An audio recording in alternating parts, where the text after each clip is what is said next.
High, আজকে সকাল থেকে উঠে আমি কিতা কিতা করছি সব এই মিনি ব্লগে শেয়ার করবো। তো আমি ফার্স্টে ঘুম থেকে উঠে যাই 6টার সময়। তো আজকেও সেম এরকমই আমি 6টার সময় উঠছি, উঠে আর দেখি যে বৃষ্টি হওয়ার বাইরে খুব। তো আমি আমার বেডও রেডি করে লেছি, করিয়ে আমি ব্রাশ করিয়ে আমার চুলগুলো ঠিক করলাম। আর এখানে বাবা চা নিয়ে এসে, তো তারপরে আমি একটু হনুমান চালিসা পাঠ করিলেই সকাল সকাল। তো অন্যদিন আমি এই টাইমে জিম যাই গিয়ে। তো আজকে যেহেতু বৃষ্টি পরে আজকে গেছি না আমি, তো এরপর আমি খাই লেছি ওয়ার্ম ওয়াটার। খাওয়ার পরের দিকে আমি এখানে চা খাইলাম। আর চা খাইতে খাইতে চিন্তা করলাম যে আজকে সারাদিন আমি কিতা কিতা করবো।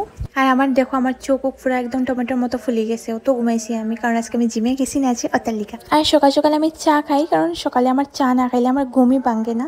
এটা লেগে আমি ফার্স্টে চা খাইলে এরপর আমি বাকি সব কিছু খাই। আর এদিকে দেখো আমার দাঁত কত পরিষ্কার দেখছো।